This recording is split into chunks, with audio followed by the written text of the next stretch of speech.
Okay, so today we're taking a deep dive into technical analysis. With Thami Kabbaj's book, Mastering Technical Analysis with Thami Kabbaj, 10 Lessons to Win. 10 Lessons to Win. 10 Lessons to Win. You've sent over some excerpts, and this really seems like Kabbaj wants to give us the tools to decode market movements. Yeah. To understand what's happening and then actually capitalize on that. Yeah, he's very practical. Okay. Very practical. It's not a lot of theory. It's just, hey, here's what happens. Here's how you can use this to make some money. Okay, I like that.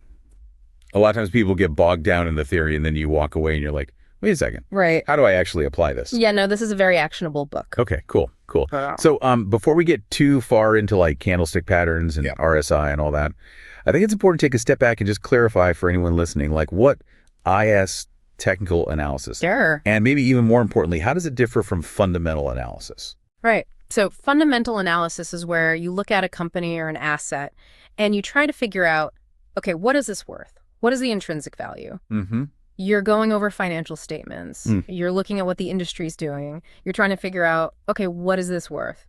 So it's very much like the nuts and bolts of the business. It is. Okay. Technical analysis is different. Wow. You are only focused on price. Yeah. I don't care about anything else except for price. So you're saying ignore all the noise, all the news, all the, opinions. Yeah. Just look at... Yeah, just show me the price. Just show me the price and I'll tell you what's going on. Exactly. And this comes from the belief that all of that fundamental information, all that news is already baked into the price. Got it. Okay. And so there's a great quote from Jesse Livermore, who's like this legendary trader, where he said, "We know prices move up and down. They always have and always will. It's not good to be too curious about the reasons." It's almost like a contrarian viewpoint in some ways. It is. Right. Where it's like, okay, we all want to know WHY something is happening, but this is saying... It doesn't matter. It doesn't matter. Focus on what's happening. Just what is happening. Exactly. Okay, I like that. So technical analysis, it didn't just like appear out of thin air. No. Right. There's got to be a history to this. There's a very rich history, and it's interesting because it starts in the East and then it makes its way to the West. Okay. So all the way back in the 18th century in Japan, you had this rice trader named Munihisa Homa. Okay.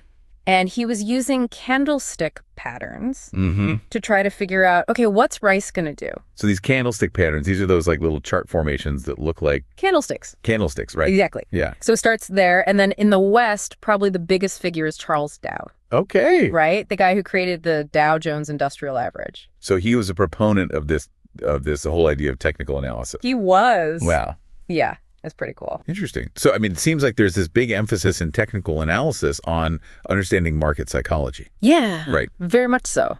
Like you said, it's what is happening, not what should be happening. Right. But it's also understanding like what drives the people who are making the decisions in the market. Yeah. So Kabbaj actually refers to technical analysis as a strategic tool. Okay. He quotes John Maynard Keynes, the famous economist, who said the smart investor aims to steal a march on the public. Basically get ahead of everybody. Okay. By understanding their behavior.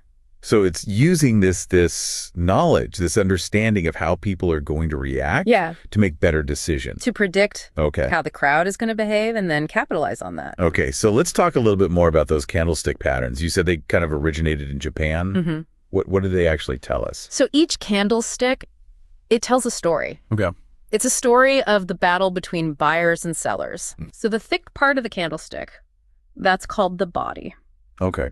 If the body is green or white, that means the buyers won. That means the price went up during that period. If it's red or black, it means the sellers won, the price went down. And then you have these little lines coming out the top and the bottom. Those are called the wicks or the shadows. Okay. And they show you the high and low points. So it's almost like a visual representation of like a tug of war between the buyers and sellers. It is. And it's showing you who won. And who won. Okay. Okay. And so are there certain like formations of these candlesticks that signal certain... Yeah. So you have all these different patterns, hammers, hanging men, engulfing patterns, dojis. Okay. And they each tell a story. So it's almost like reading tea leaves. Kind of. Right, but with charts. But they have to be interpreted in context. Okay. You can't just blindly follow a candlestick pattern. Right. Kabbaj gives this example of Alcatel back in the late 90s. Okay. And there were these doji patterns that formed, and that signaled a reversal. Okay, so if you were paying attention to those, Yeah. you had seen, oh, there's a shift in momentum here. Right. But they need to be combined with other tools. So it's not just a foolproof system of No. just blindly follow the candlesticks and you'll get rich. If it were that easy, we'd all be rich. Right. Exactly. So it sounds like we've got these candlestick patterns, but then you also need to kind of zoom out and look at these broader market trends. Yeah. Right? How important is it to understand whether the market is trending up or down or sideways? So that's absolutely crucial. Okay. And that's where Dow theory comes in. Okay. So the Dow theory, it says there's basically 3 types of markets. Okay. You have trending markets, you have non-trending markets, and you have sideways markets. Okay. And Dow theory breaks down a trend into 3 phases. You have the accumulation phase, you have the participation phase, and then you have the distribution phase. Okay, so it's almost like a wave forming. It is. Right, where you have the initial like people kind of getting in accumulation. Yeah. And everyone's like, oh, this is the thing. Participation. And then it kind of crests and people start selling. Distribution. Okay. Yeah, and Kabbaj has this really interesting example in the book about a stock called Bull. And it was going up. Okay. And all the analysts were saying, sell. This is a terrible stock. But it kept going up. But the price kept going up. So it's almost like price action was leading. Yeah, it was leading the fundamentals. Wow, that's fascinating. It is. So sometimes you have to listen to what the market's telling you, even if it doesn't make sense fundamentally. Okay, so we've got these candlestick patterns, we've got these overall market trends. Are there any other tools or concepts that we can use to sort of navigate this landscape? Yeah, so there are support and resistance levels. Okay, I've heard those terms. What are those all about? So think of it like this. Support is like the floor. Okay. It's a price level where the buyers are strong enough to stop the price from going down further. Okay. Resistance is the ceiling. That's where the sellers come in. Okay, and they stop the price from going up further. So it's almost like, if you're bouncing a ball, Yeah. it can only go so low Yeah. before it hits the floor and bounces back up. Yeah. And it can only go so high before Exactly. it hits the ceiling. Yeah. And Kabbaj gives an example with the Nikkei 225. And he shows how these historical support and resistance levels can be very significant. Okay, so it's not just looking at like where the price is right now, but also looking back. Right, looking back at the history. At the history to see, okay. Where has it bounced before? Where's it bounced before? And those levels could be significant. Be significant in the future. Yeah. Okay, cool. And are there any other patterns that we can look for to try to anticipate where these turning points might happen? Yeah, so there are classic reversal patterns like double tops, double bottoms, head and shoulders. And they can signal a change in direction. So it's almost like the market's giving you a heads up. It is. To say, hey, things might be about to change. Right. And Kabbaj gives this example of how a double top pattern actually foreshadowed the NASDAQ crash in March of 2000. Oh, wow. Okay, so even with these massive historical events, the patterns were there. The patterns were there. Okay. Yeah. And now no pattern is 100% foolproof. Right. But they give you an edge. Okay, cool. Yeah. So you also mentioned in your notes that Kabbaj talks about technical indicators. How are those different from candlestick patterns? So candlestick patterns are visual. Okay. Right. You see them on a chart. Yeah. Indicators are mathematical. Okay. They take price and volume data and they crunch numbers. So it's like adding a layer of math. It is. To what you're seeing visually? To support or refute what you're seeing visually. Got it. Okay. Yeah. And Kabbaj spends a good amount of time talking about the relative strength index, the RSI. Okay. What is that? What is the RSI all about? So you can think of the RSI as a speedometer for the price of an asset. Okay. It tells you how fast the price has been moving, and it can help you identify when something's overbought or oversold. So like if a stock has been going straight up. Yeah. For a long time. The RSI might be high. And that might be a signal to say, it might be time for a pullback. Right. Okay. And then the opposite is true as well. Okay. And then he also talks about divergences. Right. Yeah. So this is where the price is doing one thing and the RSI is doing another. Okay. So it's like a warning sign. It can be. To say, hey. Something's not right here. Something's not right here. Yeah. And Kabbaj, he shows how RSI divergence could have helped investors avoid losses during the NASDAQ crash back in 2000. Oh, wow. Yeah. So even in these really, tumultuous times, these indicators can be really helpful. They can be. Okay. So I'm starting to get a sense of this. But, even if you're a master of all these tools and techniques, we can't ignore the risk. Right. Right. Because the market is inherently risky. Very risky. So where does risk management fit into all of this? So Kabbaj is very clear. The number one goal of any trader is to survive. Survive. He points to how many day traders fail. And a big part of it is psychology. Psychology. Okay. Fear, greed, overconfidence. So even if you have a fantastic system, yeah, if your head's not in the right place, your emotions will get you. You're gonna lose money. Yeah. Okay. Yeah. So he talks about diversification. Right. Yeah. Don't put all your eggs in one basket. Don't put all your eggs in one basket. He also talks about position sizing. Yes. What is that all about? So position sizing is deciding how much you're going to risk on any given trade. Okay. And Kabbaj says a good rule of thumb is to never risk more than 1% of your capital on a single trade.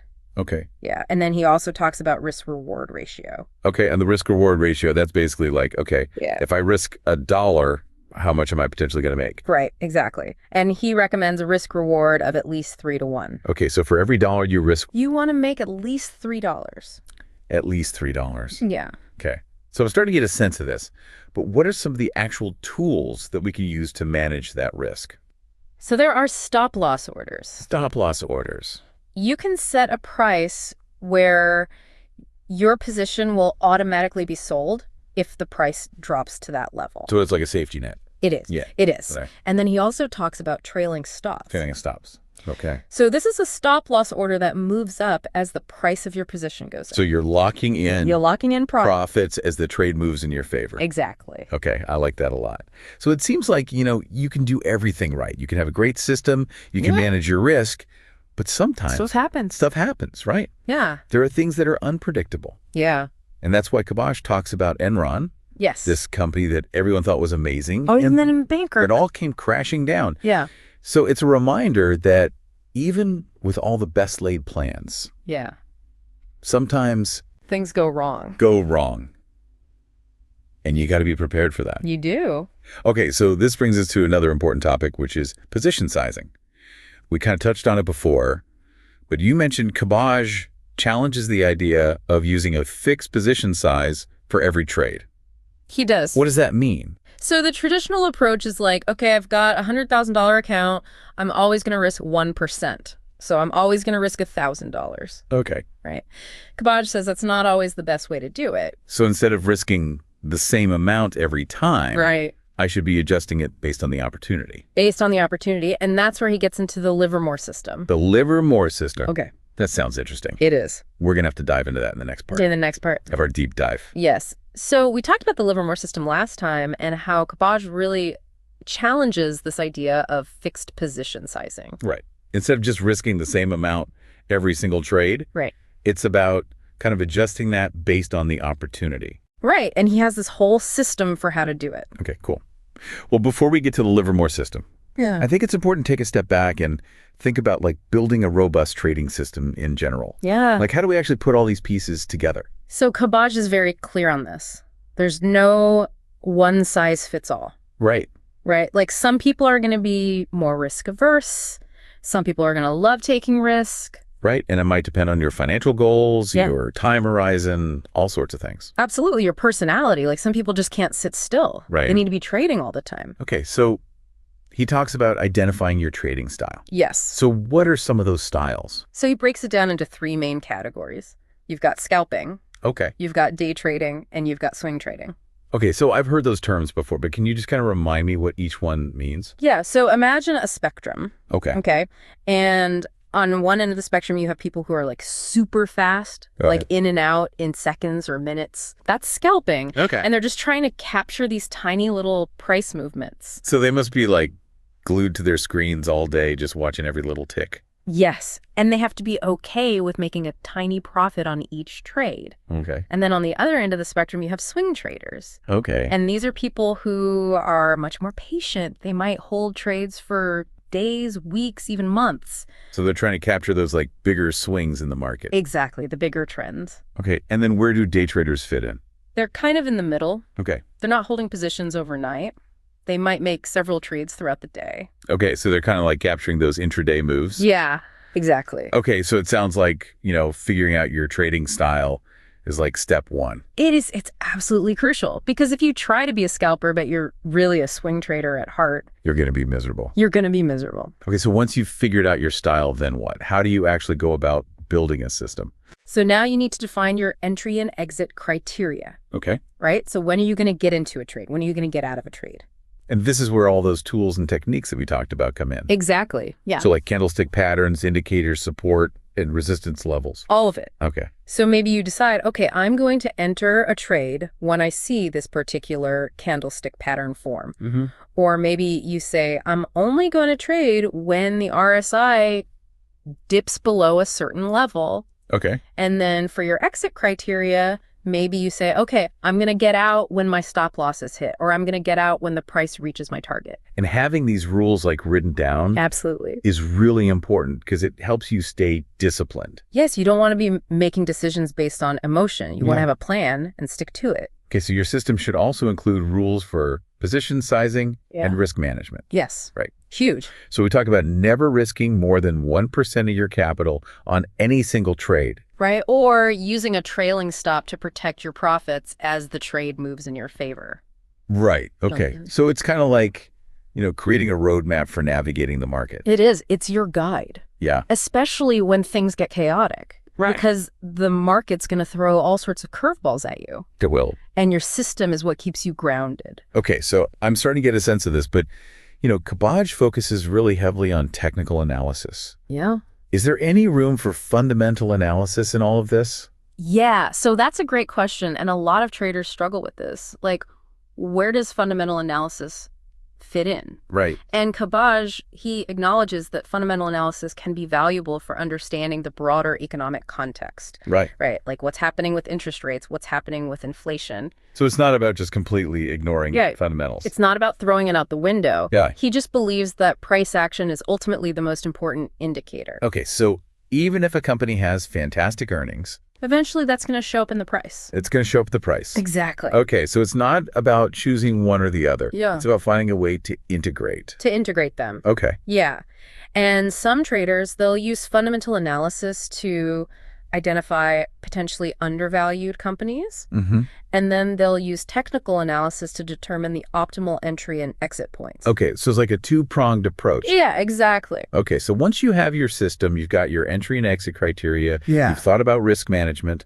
Then what? Now it's time to backtest your system. Backtesting. Okay. What does that involve? So backtesting is basically taking your system for a test drive. Okay. But you're using historical data. Okay. Right. So you're saying, okay, if I had traded this system over the last 5 years, how would it have performed? So let's say I've got a system for trading Apple stock. Yeah. I could go back and look at the last 5 years of price data. Exactly. And see how my system would have done. See if it would have made money or lost money. Okay. And the goal of this is to try to identify any flaws in your system. Yes. To refine it before you start risking real money. Okay. And it can also give you confidence. Right. Because if you backtest it. Yeah. And you see, oh, wow. It actually worked. This has been profitable. Yeah. Then you're like, okay, I'm more likely to stick to my rules when things get tough. Exactly. It gives you that psychological edge. Okay. This is all starting to make sense. But there's one more piece of the puzzle that I'm really curious about, which is the psychology of trading. Yeah. Right. Because even if you have the best system in the world, if you're not mentally prepared to deal with the ups and downs of the market, it's not going to matter. It's not going to matter. Yeah. So Kabbaj, he talks about all these different psychological traps that traders fall into. So what are some of those traps? Well, there's fear. Okay. There's greed. Okay. I could see how those would be problematic. Just overconfidence. Yeah. You think you're invincible? Yeah. You start taking too much risk.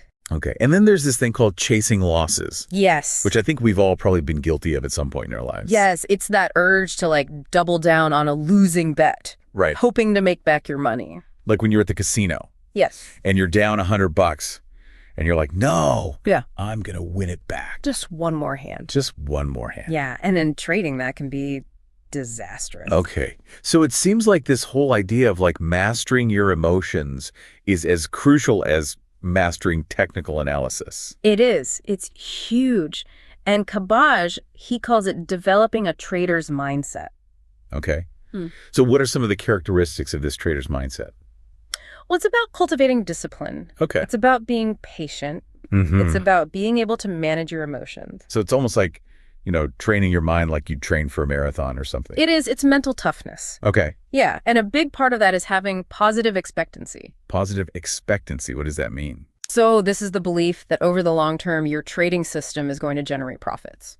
So you have to believe that you're going to win. You do. Okay. Otherwise, why are you even doing it? Right, exactly. Oh. So it's not just blind faith, though. Whoa. It comes from having a system that you've back-tested. Yes, that you've proven to yourself actually works. Okay, so you've got this belief in your system, and you've got this, mental toughness, this ability to kind of control your emotions. Yeah, and that leads us to Kabbaj's Livermore system. The Livermore system. Yeah. Okay, so we finally made it. We're there. I'm really excited to hear about this because we've been kind of teasing it for a while. Yes. So in the next part of our deep dive, we're going to unpack the Livermore system. All right, so the Livermore system, we left off on that cliffhanger. Yeah. You mentioned it's all about maximizing profits by varying position size. Right. Which seems almost counterintuitive. Because I always thought, consistency is key in trading. Yeah, you always hear that, right? Right. Stick to your system, don't deviate. But the Livermore system is about capitalizing on momentum. Okay. Right. It's about riding the wave of a winning trade. So, let's say I buy a stock and it starts going up. Yeah. Does that mean I should buy more? Potentially, yes. Okay. But isn't that kind of risky? It can be. Yeah. But the key is you're only adding to your position when the market confirms your analysis. Okay, so it's not just this stock is going up, I'm going to throw more money at it. No, it's not FOMO. Right. Right. You're looking for confirming signals. Okay. Maybe the stock breaks through a key resistance level. Mm-hmm. Maybe the RSI is showing continued strength. Okay, so those are your green lights to say, okay. It's time to add fuel to the fire. Right. Okay. I'm starting to see the logic here, but I'm still a little bit wary. What if the market reverses after I've increased my position? Yeah, that's the risk. Right. But remember, you have your stop loss order in place. Right. And you're constantly adjusting that stop loss order upwards as the trade moves in your favor. So you're kind of locking in profits along the way. Exactly. You're maximizing your upside potential while controlling your downside risk. Okay. I think an example would be helpful. Okay, so let's say you've identified a stock that looks really good. You think it's going to go up. Okay. You buy 100 shares at $50 a share. Okay. And you set a stop loss order at $45. Okay, so I'm risking $5 a share. Yes. Okay. Now let's say the stock goes up to $55. Okay. You're already up 10%. Right. This could be a signal to add to your position. Okay. So maybe you buy another 100 shares at $55. Mm-hmm. Now you have 200 shares. But importantly, you also adjust your stop loss order upwards, maybe to $50. Okay. So even if the stock reverses, I'm guaranteed to break even on that first 100 shares. At least break even. Right. Yeah. Okay. And now imagine the stock keeps going up. It hits $60. Okay. You might add another 100 shares again, adjusting your stop loss. So you're kind of riding that momentum wave. Yeah, you're scaling into the trade as the market confirms your analysis. Okay, this is making a lot more sense now. So it's really about having that discipline to not just get caught up in the excitement, but to actually wait for those signals. Right, to have those rules in place and stick to them.